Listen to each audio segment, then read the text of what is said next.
তো দর্শক, আপনাদের অ্যানাদার ব্লগে স্বাগতম। আজকে আমার শৈশবের স্কুল মল্লিকপুর স্কুল, আপনারা দেখতে পাচ্ছেন। এই স্কুল থেকেই আমার শিক্ষা জীবনের, হাই স্কুল জীবনের পথ চলা শুরু। এখান থেকেই আমরা এসেছি 2012-র ব্যাচ। তো আমরা আজকে ভিতরে নিয়ে যাব। তো আসেন।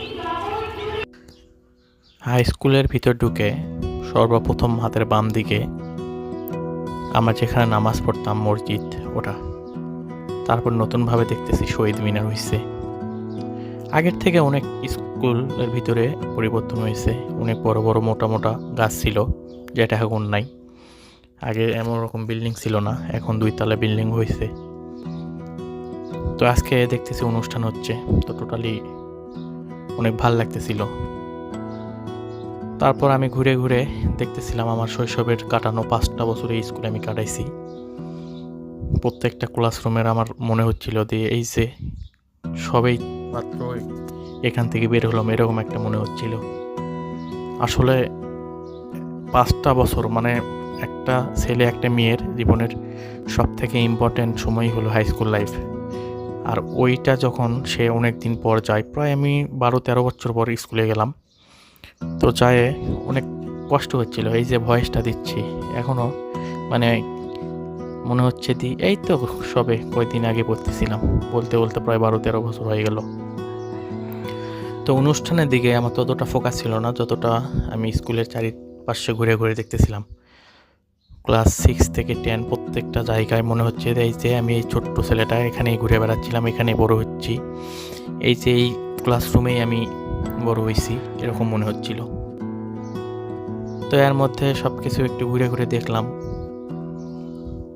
যদিও আমাদের সময়ের শিক্ষক এখন তো এরকম নাই, 4-5 জন ছিল। তো অনেক পুরাতন ছাত্রদের মিস করতেছি, এবং যারা মারা গেছেন তাদের জন্য দোয়া করি আল্লাহ জান্নাতবাসী করুক, এবং যারা বেঁচে আছেন আল্লাহ তাদেরকে নেক হায়াত দান করুক এবং আরও ভালো কিছু করুক, এই দোয়া করি। শিক্ষক তো শিক্ষকই হয়।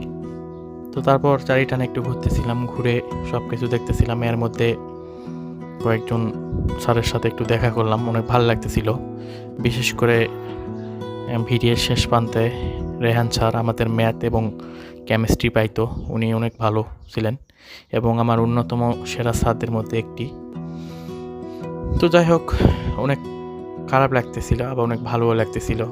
তো ঘুরে ঘুরে টোটালি সব কিছু দেখতেছিলাম, এবং স্কুলের ভিতরে অনুষ্ঠান হচ্ছিল, ওইটাও আপনাদেরকে আমি দেখাচ্ছিলাম যতটুকু পারছি। তবে আজকে সত্যি বলতে অনুষ্ঠানের প্রতি আমার এতটুকুও কোনো ফোকাস ছিল না। আমার মনে হচ্ছিল যে এই তো আমি কয়েকদিন আগে এখানে ছিলাম, এই যে ক্লাসরুম মনে হচ্ছে এখন আমাকে ডাকতেছিল যে এই তো এই জায়গা থেকেই আমি বড় হয়েছি, এই জায়গা থেকেই আমার পথ চলা। অনেকটা মিস করতেছিলাম, অনেকটা। তো যাই হোক, আজকে আর কোনো কিছুই বলবো না, আপনারা ব্লগটি দেখেন, ভালো লাগবে।